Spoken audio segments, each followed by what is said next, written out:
Le stoïcisme, une école de pensée fondée par Zénon de Citium, enseigne que la vertu est le bien suprême et que tout ce qui se passe dans la vie doit être accepté avec équanimité. Ainsi, la première règle pour réussir consiste à connaître et maîtriser ses émotions, une compétence essentielle pour naviguer dans un monde complexe et incertain. Sénèque, le philosophe romain, a souvent souligné que nos émotions, si elles ne sont pas maîtrisées, peuvent devenir notre plus grand ennemi. Il a insisté sur l'importance de contrôler nos passions et de ne pas laisser la colère, la peur ou le désespoir guider nos actions. La maîtrise des émotions permet de rester calme sous pression, de prendre des décisions rationnelles et de persévérer malgré les difficultés.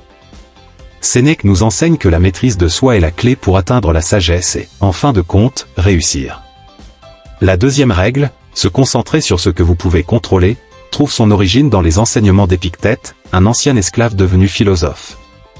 Pour Épictète, la liberté réside dans la capacité de se concentrer uniquement sur ce qui est en notre pouvoir, à savoir nos actions, nos pensées, et nos réactions. Tout le reste, les opinions des autres, les événements extérieurs, la santé, la richesse échappent à notre contrôle direct. Cette règle, bien qu'apparemment simple, est extrêmement puissante car elle libère des frustrations inutiles et permet de concentrer toute son énergie sur les aspects de la vie qui peuvent vraiment être influencés. En se libérant du souci constant de ce qui échappe à notre contrôle, on trouve une clarté d'esprit et une paix intérieure propice à la réussite. La troisième règle, adopter une vision long terme, est illustrée par Marc Aurèle, l'empereur philosophe. Dans ses « Pensées pour moi-même », Marc Aurèle nous rappelle constamment l'importance de voir au-delà du moment présent. Il nous enseigne à ne pas nous laisser submerger par les soucis quotidiens, mais à garder une perspective à long terme, à comprendre que chaque action doit contribuer à un objectif plus vaste. Avoir une vision claire du futur permet de rester concentré, de prendre des décisions plus éclairées, et d'éviter les distractions qui nous éloignent de nos objectifs. La planification à long terme est cruciale pour le succès, car elle nous aide à traverser les moments de doute en nous rappelant pourquoi nous avons entrepris ce chemin.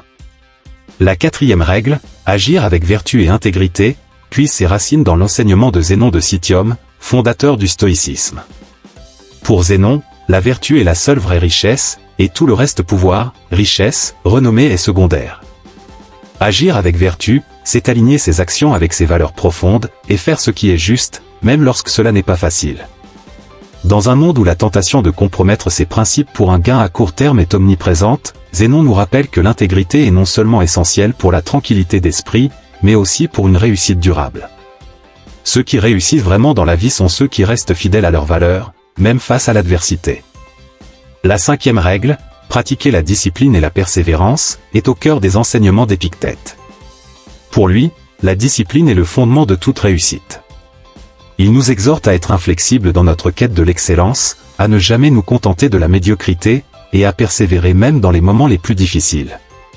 La discipline, c'est aussi l'art de s'imposer des limites et de rester fidèle à ses engagements, même lorsque l'envie de céder à la facilité est forte. Sénèque ajoute à cela l'idée que la persévérance est la capacité de traverser les épreuves avec constance et détermination, en comprenant que chaque défi est une opportunité de se renforcer.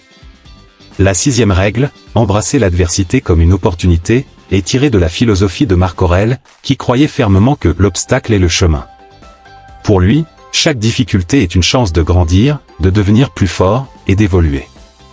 Au lieu de fuir l'adversité, le stoïcien l'embrasse comme une opportunité de prouver sa valeur et de se forger un caractère indestructible. Cette règle est particulièrement pertinente dans le monde moderne, où les défis sont nombreux et inévitables. En changeant notre perception des obstacles, nous pouvons transformer ce qui semblait être une barrière insurmontable en un tremplin vers le succès. Enfin, la septième règle, cultiver la gratitude et l'humilité, nous rappelle que malgré tout le succès que nous pouvons atteindre, il est essentiel de rester reconnaissant pour ce que nous avons et humble face à l'immensité de la vie. Zénon de Citium, ainsi que les autres stoïciens, prônaient la gratitude comme un moyen de se recentrer sur l'essentiel et de ne pas se laisser emporter par les illusions de grandeur. Cultiver la gratitude nous permet d'apprécier le chemin parcouru tout en maintenant l'humilité nécessaire pour continuer à apprendre et à grandir. En conclusion, ces 7 règles, tirées des enseignements de 4 grands stoïciens, sont des principes intemporels qui peuvent guider chacun vers le succès, non seulement matériel, mais aussi spirituel et émotionnel. Les appliquer au quotidien permet de construire une vie résiliente, pleine de sens, et alignée avec nos valeurs les plus profondes.